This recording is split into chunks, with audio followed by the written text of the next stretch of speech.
నమస్కారం. ఈరోజు స్టూడియోలో మనతో పాటు ఉన్నారు ప్రముఖ జ్యోతిష వాస్తు పండితులు మరియు పంచాంగకర్త బ్రహ్మశ్రీ డాక్టర్ నాయకంటి మల్లికార్జున శర్మ గారు. సో గురువు గారితో మాట్లాడి మరిన్ని విశేషాలు తెలుసుకుందాం. నమస్కారం గురువు గారు. గురుగారు, మనకు రాహు కుజుల కలయిక అనేది ప్రారంభమైంది. అంటే మనకి ఈ నెలలో ప్రారంభమై జూన్ 1 వరకు ఉంటుంది కాబట్టి సో ద్వాదశ రాశుల వారి పైన ఈ ప్రభావం ఏ విధంగా ఉండబోతుంది అంటారు? అలాగే చూసుకున్నట్లయితే అదృష్టం అనేది ఏ ఏ రాశుల వారిని వరించబోతుంది అంటారు గురువు గారు? తప్పకుండా అమ్మ. ఓం శ్రీ గురుభ్యో నమః. రాహువు కుజుడు యొక్క కలయిక అంటే రాహువు కుజుడు యొక్క కలయిక అనేది మీనరాశిలో ఉండటం వల్ల కొన్ని రాశుల వాళ్ళకి కొంత ప్రతికూలమైన ఫలితాలు, కొన్ని రాశుల వాళ్ళకి మంచి ఫలితాలు జరిగే అవకాశాలు ఎక్కువగా ఉంటాయి. అందులో ముఖ్యంగా మనం ఏదైనా సరే కుజుడు యొక్క ఫలితాన్ని మనం చూసుకునేటట్టయితే కుజుడు యొక్క కారకత్వాన్ని మనం అనాలిసిస్ చేస్తే మార్స్ ప్లానెట్ ఎప్పుడు కూడా యుద్ధాన్ని, పోటీతత్వాన్ని, అలానే ప్రమాదాలు, అంటే మంచి చెడుల యొక్క మిశ్రమాన్ని, అంటే కుజుడు యొక్క కారకత్వమే పోటీతత్వం, అంటే యుద్ధ వాతావరణం, అలానే కోర్టు సమస్యలు, అలానే కుజుడు సంబంధించిన విషయాల్లో కెమికల్ కానీ, రియల్ ఎస్టేట్ కానీ, కన్స్ట్రక్షన్ కానీ వాటి మీద ఎక్కువగా ప్రభావం చూపుతూ ఉంటుంది. అంటే కుజుడు యొక్క కారకత్వం. రాహు వచ్చేటప్పటికల్లా విదేశాలకు వెళ్ళటం ఒకటి, కొంత వృత్తిపరంగా ఉండటం ఒకటి, కొన్ని అనుకూలమైన ప్రతికూలమైన ఫలితాలు ఏ విధంగా ఉంటుంది అనేది రాహు వల్ల తెలుస్తూ ఉంటుంది. అంటే కుజుడు రాహు మీనరాశిలో కలయిక అనేది జరిగింది. ఈ కలయిక వల్ల ఎలా ఉంటుంది అని అంటే దాన్ని అంగారకుడు సంబంధించిన యోగంగా మనం పరిగణించామనంటే కుజుడు ప్రత్యేకంగా మీనరాశిలో సంచారం చేయటము, అలానే ఆ మీనరాశిలో కూడా కుజరాహుల యొక్క కలయిక జరిగింది. అది విశేషమైన కలయిక. ఆ కలయికలో ముఖ్యంగా మేషరాశి వాళ్ళకి, వృషభ రాశి వాళ్ళకి, అలానే మిథున రాశి వాళ్ళకి, కన్యా రాశి వాళ్ళకి, ధనుస్సు రాశి వాళ్ళకి కొంత అనుకూలంగా ఉంటుంది. అంటే ఈ మేషము, అలానే వృషభము, మిథునము, కన్యా, ధనస్సు రాశుల వాళ్ళకి కొంత మంచి ఫలితాలు జరిగే అవకాశాలు ఎక్కువగా ఉంటాయి ఈ రాశుల వాళ్ళకి. అయితే మేషరాశి వాళ్ళకి మన అంగారక గ్రహ యోగం అనేది కలిగింది. అంటే కుజరాహుల యొక్క కలయిక వల్ల, అంగారక గ్రహ యోగం వల్ల మేషరాశి వాళ్ళకి ముఖ్యంగా, అంటే మీనరాశి ఏంటంటే గురువు పరంగా ఉండే రాశి, అంటే గురువు పరంగా ఉండే రాశిలో కుజుడు రాహు కంజంక్షన్ కావటం జరిగింది. ఇక్కడ రాహు ఏంటంటే ఛాయాగ్రహాలు అంటారు మనకి. అంటే ఈ రాహు వల్ల, కుజుడు వల్ల కొన్ని మిశ్రమైన ఫలితాలు, మంచి ఫలితాలు జరిగే అవకాశం ఉంటుంది. అంటే గతం కంటే కూడా ఈ నెలలో వాళ్ళు మేషరాశి వాళ్ళ దగ్గరికి వచ్చామనుకోండి, వాళ్ళు అనుకున్న కోరికలన్నీ కూడా వాళ్ళకి నెరవేరే అవకాశం అనేది ఉంటుంది. అంటే ఈ నెలలో ప్రత్యేకంగా అది ఏంటంటే ఒక 30 రోజుల పాటు కుజుడు సంచారం అనేది ఇక్కడ మనకి కొన్ని అంశాలను మనం చేస్తాం. అంటే కుజుడు 45 రోజుల పాటు ఉంటాడు. ఈ రాహు కుజుడు యొక్క కలయిక అనేది దాదాపు 40 రోజుల పాటు ఉంటుంది. అంటే కుజుడు ఒక రాశి నుంచి మరో రాశికి మారడానికి 45 రోజుల ప్రమాణం అనేది పడుతుంది. అంటే ఈ ఏదైతే ఈ 40 రోజుల ప్రమాణంలో 40 రోజుల ప్రమాణంలో ముఖ్యంగా ఈ కుజరాహుల యొక్క కలయిక వల్ల మేషరాశి వాళ్ళకి వాళ్ళు అనుకున్న కోరికలన్నీ కూడా నెరవేరటం, దానితో పాటు వృత్తి వ్యాపార రంగాలు విశేషమైన కృషి చేయడం, అదృష్టం కలిసి వచ్చే అవకాశం ఉంటుంది. ప్రత్యర్థులను ఎదిరించగల సామర్థ్యం ఉండటం మేషరాశి వాళ్ళకి. అలానే ఉత్సాహంతో అనుకూలంగా వాళ్ళు ఏదైతే డబ్బు సంపాదన విషయంలో కూడా వాళ్ళకి అనుకున్న పనులన్నీ కూడా నెరవేరుతాయి. వాళ్ళకి ఆదాయపరంగా అంటే వృత్తి, ఉద్యోగ, వ్యాపార రంగాల్లో వాళ్ళు విశేషమైన కృషి చేస్తారు. అలానే ఈ మీనరాశి వాళ్ళు నూతన వ్యాపారాలు, భాగస్వామ్య వ్యాపారం బాగా కలిసి వచ్చే అవకాశం ఉంది.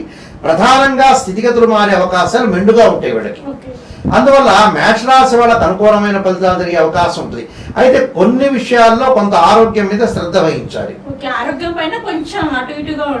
ఆరోగ్యపరంగా కొంత శ్రద్ధ వహిస్తే వాళ్ళకి అనుకూలమైన ఫలితాలు జరిగే అవకాశం ఉంటుంది. తదుపరి వృషభ రాశి. అంటే వృషభ రాశి వాళ్ళకి ఎలా ఉంటుంది అంటే వ్యాపారంలో మంచి సంపాదన బాగా పెరగటం ఒకటి, నూతన వ్యాపారాలు ప్రారంభం చేయటం, దానితో పాటు కంపెనీలు ఏదైతే ఉంటుందో అవన్నీ వృద్ధి చెందే అవకాశం ఉంటుంది. కొత్త వ్యాపారం చేసేందుకు అధికారులు కూడా యొక్క సహకారం ఉంటుంది. వృత్తి, ఉద్యోగ, వ్యాపారాల్లో విజయం సాధించే అవకాశం ఉంటుంది. ప్రమోషన్లు వచ్చే అవకాశం అనేది ఎక్కువ ఉంటుంది. అంటే ఆదాయాన్ని బాగా పెంచుకునే అవకాశాలు మెండుగా ఉంటాయి. అంటే వాళ్ళకు ఒక లక్ష్య యోగం కలుగుతుంది అని అర్థం. అంటే కుజరాహుల యొక్క కలయిక అనేది చాలా ఇంపార్టెంట్. అది అంటే జీవితంలో కొంత హెచ్చు తగ్గులు ఉన్నమాట వాస్తవమే, కానీ యోగం అనేది కలుగుతుంది. అంటే లక్ష్మీ యోగం కలిగే అవకాశం అనేది ఒకటి ఉంటుంది. శుభ కార్యక్రమాల్లో పాల్గొనే అవకాశాలు, విందులు వినోదాల్లో పాల్గొనే అవకాశం ఉంటుంది. అన్నదమ్ముల మధ్యలో సఖ్యతగా ఉండటం, కోర్టు సమస్యల పరిష్కారం జరిగే అవకాశాలు వృషభ రాశి వాళ్ళకు ఉంటుంది. తదుపరి మిథున రాశి. మిథున రాశి వాళ్ళకి ఎలా ఉంటుందంటే విదేశాలకు వెళ్ళే అవకాశం ఉండటం, అక్కడ విదేశాల్లో ఎవరైతే గ్రీన్ కార్డు హోల్డర్స్ ఉంటారో వాళ్ళందరికీ కూడా ఆ దేశం యొక్క గ్రీన్ కార్డు హోల్డర్ అనేది రావటం, అంటే లేని వాళ్ళు ఉంటారు కదా, గ్రీన్ కార్డు అంటే ఆ దేశం యొక్క పౌరసత్వం, అంటే ఆ దేశం యొక్క పౌరసత్వం వచ్చే అవకాశం ఉంటుంది. అక్కడ మంచి కంపెనీలో జాబ్ వచ్చే అవకాశం ఉంటుంది. ఇక్కడ ఇండియాలో ఎవరైతే ఉంటారో వాళ్ళకి విదేశాల్లో వ్యాపార రంగంలో కానీ ఉద్యోగ రంగంలో కానీ అనుకూలం జరిగే అవకాశం ఉంటుంది. అంటే ఇక్కడి నుంచి వాళ్ళు కంపెనీ త్రూ విదేశాలకు వెళ్ళే అవకాశాలు ఎక్కువగా ఉంటాయి. అలానే కోరికలు నెరవేరటం, సంతృప్తికరమైన వాతావరణం ఒకటి, పనిలో పురోగతి రావటం ఒకటి, అలానే వృత్తిలో విజయం సాధించే అవకాశం ఉంటుంది. విదేశాల్లో పనిచేసే వారికి కూడా డబ్బులు సంపాదించే అవకాశం ఎక్కువ ఉంటుంది. వారసత్వం యొక్క ఆస్తి లభించడం ఒకటి, ఆ అన్నదమ్ముల మధ్యలో సఖ్యతగా పెరగటం ఒకటి, అలానే ఇల్లు కన్స్ట్రక్షన్ చేయటం ఒకటి, అలానే ఇల్లు కన్స్ట్రక్షన్ వ్యవసాయ భూములకు సంబంధించినవన్నీ కూడా కొనుగోలు చేసే అవకాశాలు మెండుగా ఉంటాయి. అంటే వీళ్ళకి అనుకూలమైన ఫలితాలు జరిగే అవకాశాలు ఎక్కువగా ఉంటాయి వీళ్ళకి. అంటే వీళ్ళకి ఎలాంటి ప్రాబ్లమ్స్ లేకుండా వీళ్ళు ముందుకు వెళ్ళే అవకాశాలు ఎక్కువగా ఉంటాయి. అంటే ఈ రాశి వాళ్ళకి, అంటే ఈ రాశి వాళ్ళకంటే మిథున రాశి వాళ్ళకి, మిథున రాశి వాళ్ళకి అనుకూలమైన ఫలితాలు ఎక్కువగా ఉంటాయి.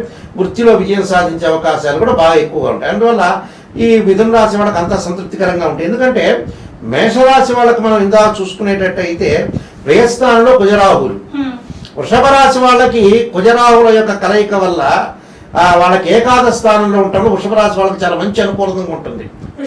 వృషభ రాశి వాళ్ళకి అంటే ఏకాదశ స్థానంలో కుజుడు రాహు వల్ల వివాహ సంబంధాలు కుదరటం వృషభ రాశి వాళ్ళకి అన్ని అనుకూలమైన ఫలితాలు దొరుకుతాయి. వృషభ రాశి వాళ్ళకి అనుకూలమైన ఫలితాలు వస్తాయి. అలానే మిథున రాశి వాళ్ళకి దశమ స్థానంలో కుజరాహుల యొక్క కలయిక వీళ్ళకు కూడా వృత్తిపరంగా అనుకూలంగా ఉంటుంది. కానీ వృత్తి చేసేటప్పుడు ఏంటంటే పక్కన వాళ్ళను కూడా గమనిస్తూ ముందుకు వెళ్ళాలి ప్రధానంగా. అంటే మనం వాళ్ళు ఏదైతే ప్రొఫెషన్లో ఉన్నారో దాన్ని కాంట్రవర్షన్ కంటే కాంప్రమైజింగ్ ఇస్ బెస్ట్ పాలసీ అంటారు. చూసుకొని నడిచి లౌక్య విధానంలో ముందుకు వెళ్ళాలి. దాంతో పాటు కన్యారాశి వాళ్ళకి ఏ విధంగా ఉందో చూస్తే, ఈ కన్యారాశి వాళ్ళకు వచ్చేటప్పటికల్లా కొన్ని సంబంధాల్లో చికాకులు కలిగే అవకాశాలు ఎక్కువ ఉంటాయి. అంటే బంధువులతో కానీ స్నేహితులతో కానీ కొంత జాగ్రత్త వ్యవహరించి ముందుకు వెళ్ళాలి. అంటే ఆర్థిక విషయాల్లో ఎవరిని కూడా గుడ్డిగా నమ్మకూడదు. అంటే ఎవరికి కూడా ట్రాన్సాక్షన్స్ చేయకూడదు. డబ్బులు ఎవరిని కూడా గుడ్డిగా నమ్మటం వల్ల కూడా కొంత నష్టం జరిగే అవకాశం ఉంటుంది. అంటే వ్యక్తిగత జాతకంలో కొన్ని సమస్యలు ఎదురవుతాయి, పనుల్లో కొంత ఆటంకాలు ఉంటాయి, జీవిత భాగస్వామి ఆరోగ్యం గురించి కూడా జాగ్రత్త ఉండాలి. అయితే ఏదో రకంగా వాళ్ళకి వ్యాపారం అనేది బాగా కలిసి వస్తుంది. అంటే వ్యాపారంలో అనుకూలంగా ఉంటుంది. కానీ ట్రాఫిక్ కొంత బయటకు వాహనాలు ప్రయాణం చేసేటప్పుడు కానీ సెల్ఫ్ డ్రైవింగ్ విషయంలో కొద్దిగా జాగ్రత్త ఉండాలి. అయితే ఆర్థిక పరంగా జీవితంలో డబ్బులు సంపాదించే అవకాశం బాగా ఎక్కువ ఉంటుంది ఈ నెలలో. అంటే అనుకూలమైన ఫలితాలు జరిగే అవకాశం, ఆర్థిక ప్రయోజనాలు ఉంటాయి, వాళ్ళకి ప్రోత్సాహం లభిస్తుంది. వృత్తి ఉద్యోగ వ్యాపార రంగాల్లో వాళ్ళకి అనుకూలంగా ఉంటుంది. ఎందుకంటే కన్యారాశి వాళ్ళ సప్తమ స్థానంలో కుజరాహుల యొక్క కలయిక. అంటే 1-2 సంబంధాలు తప్పిపోయి 3-4 సంబంధాలు కలిసే అవకాశం ఉంటుంది. అంటే వివాహం కాని స్త్రీ పురుషులకి. అలా తదుపరి ధనుస్సు రాశి వాళ్ళకి ఎలా ఉంది అని అంటే, ధనుస్సు రాశి వాళ్ళకి చతుర్థ స్థానంలో కుజరాహుల యొక్క కలయిక. ధనుస్సు రాశి వాళ్ళకి వచ్చేటప్పుడు ఆరోగ్యం విషయంలో కొంత జాగ్రత్తగా ఉండాలి. దాంతోపాటు కొంత మానసికంగా అలజడి ఉంటుంది. కానీ ఆర్థిక పరంగా అనుకూలంగా ఉంటుంది. నూతన వ్యాపారాలు ప్రారంభం చేయొచ్చు. విదేశాలకు వెళ్ళే అవకాశాలు బాగా ఎక్కువగా ఉంటాయి. దాంతోపాటు కొంత కుటుంబ సభ్యులతో విభేదాలు రాకుండా చూసుకోవాలి. లిటిగేషన్స్లో ముందుకు వెళ్ళకూడదు. ఎవరో భార్యాభర్తలు కొట్టుకుంటున్నారనే దాని మీద వెళ్లకుండా కొద్దిగా జాగ్రత్త వహించి ముందుకు వెళ్ళాలి. దానితో పాటు దాంపత్య జీవితంలో 3వ వ్యక్తి జోక్యం అనేది కొంత ఇబ్బంది కలిగే వాతావరణం ఒకటి ఉంటుంది. అంటే భార్యాభర్తలు ఇద్దరు సహజంగా అరుచుకుంటారు అనుకుందాం, మధ్యలో ఇన్వాల్వ్మెంట్ అనేది అవుతే వాళ్ళని అనవసరంగా రేజ్ చేసినట్టు అవుతాం మనం. ఇంకా వాళ్ళిద్దరిని ప్రోత్సహించి వాళ్ళిద్దరిని కొట్టుకోండి అన్నట్టు చెప్పినట్టు ఉంటుంది. అలా ఉండకూడదు కదా ప్రధానంగా. అందులో డబ్బుకు సంబంధించిన నిర్ణయాలు కొంచెం తెలివిగా తీసుకోవాలి వాళ్ళు. దానితో పాటు సహనం పాటించడం ఒకటి. ఆ సహనంతో పాటు ఎవరిని కూడా తప్పుగా అర్థం చేసుకోకూడదు. వీళ్ళు విదేశాలకు వెళ్ళే అవకాశం బాగా ఎక్కువ ఉంటుంది. తల్లి ఆరోగ్య విషయంలో జాగ్రత్త ఉండాలి. అంటే తల్లిదండ్రుల యొక్క ఆరోగ్య విషయంలో కొద్దిగా జాగ్రత్త వహిస్తే వాళ్ళన్ని కూడా అనుకూలంగా ఉండే అవకాశాలు ఎక్కువ ఉంటాయి. అయితే ఈ కుజరాహుల యొక్క కలయిక ఎవరికి లాభిస్తుంది అని అంటే బాగా లాభించేవాళ్ళు వృషభ రాశి, ఎక్కువ అనుకూలంగా ఉంటుంది. దాని తర్వాత ఇంకొక రాశి ఉంది, అంటే గోచారీత్యా చెప్పబడే ఫలితాలు ఇవి. అంటే తులారాశి వాళ్ళకి చాలా బాగుంటుంది. తులారాశి వాళ్ళకి ఏమవుతుందంటే 6వ స్థానంలో కుజరాహుల యొక్క కలయిక బాగుంటుంది. అంటే శత్రువులు దూరం కావటం, తులారాశి వాళ్ళు ఆర్థికంగా ప్రయోజనాలు బాగుండటం, ప్రమోషన్లు వచ్చే అవకాశం ఉంటుంది, స్థానచలనం ఒకటి, ఇళ్ళు కొనుగోలు చేయటం, కన్స్ట్రక్షన్ లో ముందుకు వెళ్ళటం, అలానే వాళ్ళు చేసే ఏదైతే వృత్తిలో వాళ్ళకి అనుకూలంగా ఉంటుంది. అంటే ఆ వృత్తిని చేపడితే బాగా లాభం కలిగే అవకాశాలు ఎక్కువ ఉంటాయి. అంటే తులారాశి వాళ్ళకి 6వ స్థానం కుజరాహుల యొక్క కలయిక వల్ల అన్ని మంచి పనులు జరుగుతాయి. అన్ని మంచి పనులు కాదు, వివాహ సంబంధించిన సంబంధాలు కుదరటం ఒకటి, విదేశాలకు వెళ్ళటం ఒకటి, విదేశాల్లో చాలా కాలం నుంచి ఉద్యోగం లేని వాళ్ళందరికీ కూడా ఉద్యోగం కలగటం తులారాశి వాళ్ళకి, అలా వృషభ రాశి వాళ్ళకి అనుకూలంగా ఉండటం, వీళ్ళందరికీ కూడా అనుకూలంగా ఉండటం. అంటే తుల, వృషభము, అలానే మకర రాశి వాళ్ళకు కూడా చాలా అద్భుతమైన ఫలితాలు ఉంటాయి. మకర రాశి వాళ్ళకు 3వ స్థానంలో కుజరాహుల యొక్క కలయిక, అంటే అనుకున్న పనులన్నీ కూడా నెరవేరుతాయి. వాళ్ళకి పిల్లల యొక్క డెవలప్మెంట్ చెందటం ఒకటి, అలానే వాళ్ళు చేస్తున్న ప్రొఫెషన్లో వృత్తిపరంగా అనుకూలంగా ఉండటం ఒకటి, అలానే ప్రతి పనిలో కూడా వాళ్ళు విజయం సాధించడం, కార్య విజయం సాధించే అవకాశాలు ఎక్కువ ఉంటాయి. నూతన వ్యాపారాలు, అలానే వ్యాపారం ప్రయాణాలు చేస్తున్న వల్ల కొత్త వ్యక్తుల యొక్క కలయిక వల్ల కూడా వీళ్ళకి సహకారం లభించే అవకాశం ఎక్కువ ఉంటుంది మకర రాశి వాళ్ళకి. అలానే తల్లి తరఫు నుంచి బంధువుల యొక్క సహకారం కూడా బాగా ఎక్కువ ఉంటుంది మకర రాశి వాళ్ళకి. సహజంగా మకర రాశి వాళ్ళకి తల్లి తరఫు నుంచే బంధువులకే ఎక్కువ సహకారం ఉంటుంది యాక్చువల్గా ఆ రాశి వాళ్ళకి. అందులో మకర రాశి వాళ్ళకి అన్నదమ్ముల మధ్యలో సఖ్యత, ఆస్తి విషయాల్లో కూడా పంపకాలు జరిగే అవకాశం బాగా ఎక్కువ ఉంటుంది.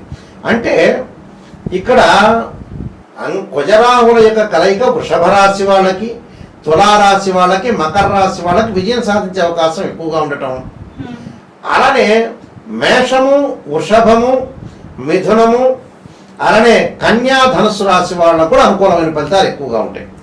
అంటే నేను చెప్పిన వాటిలో వృషభం ఒకటి, తుల ఒకటి, మకర రాశి వాళ్ళకేమో 90% అనుకూలంగా ఉంటుంది. మేషము, వృషభము, మిథునము, కన్యా, ధనుస్సు రాశి వాళ్ళకి 80% అనుకూలంగా ఉంటుంది. 10% తక్కువగా ఉంటుంది. అంటే వీళ్ళందరికీ కూడా అనుకూలమైన వృత్తి, ఉద్యోగ, వ్యాపార రంగాల్లో కానీ, ఆర్థిక ప్రయోజనాలు కానీ, నూతన వ్యాపారం కానీ, భాగస్వామ్య వ్యాపారం అన్నీ కూడా బాగా కలిసి వచ్చే అవకాశాలు అనేవి ఖచ్చితంగా ఉంటాయి. ఇంకా అవకాశాలు బాగా రావాలంటే అంగారకుడి యొక్క జపం చేసుకోవటం ఒకటి, అంటే అంగారకాయుద్ధే శక్తి అస్థాయి ధీమే తన్నో భౌమ ప్రచోదయాత్ అనే మంత్రాన్ని, తత్పురుషాయుద్ధే మహాసేనాయ ధీమే తన్నో షణ్ముఖ ప్రచోదయాత్ అనే మంత్రాన్ని, అలా అర్ధకాయ మహావీరం చంద్రాదిత్య మధ్నం సింహకా గర్భ సంభూతం తం రాహు ప్రణమామి అనే రాహు యొక్క మంత్రాన్ని, 2 జంట సర్పాలు దానం చేయటం. అలానే జంట సర్పాలంటే వెండితో గాని రాగితో గాని జంట సర్పాలను దానం చేయటం, దాంతోపాటు కందులు, మినుములు దానం చేయటం వల్ల కూడా చాలా మంచి జరిగే అవకాశాలు ఎక్కువ ఉంటాయి. అలా కందులతోటి కానీ మినుములతో కానీ ఏదైనా వంటకం ఉందనుకోండి, ఆ వంటకాన్ని గుళ్ళో ప్రధాన అర్చకులకు ఇచ్చి అందరినీ కూడా భక్తులందరికీ కూడా పంచడం వల్ల కూడా కుజరాహుల యొక్క అనుకూలత ప్రభావం అనేది ఇంకా ఎక్కువ ఉంటుంది. అంటే ప్రధానంగా కుజరాహుల వల్ల వీళ్ళకి మంచి యోగం కలిగే అవకాశం ఉంది. అదే అంగారక గ్రహ యోగం అంటారు. ఓకే గురుగారు, రాహు కుజుల కలయిక వల్ల 12 రాశులలోని 12 రాశుల వారికి ఏ రాశుల వారికి అదృష్టం భరించబోతుంది, అలాగే ఏ రాశుల వారికి బాలేదు అనే అంశం గురించి అయితే మాకు చాలా చక్కగా తెలియజేశారు. ధన్యవాదాలు. నమస్కారం.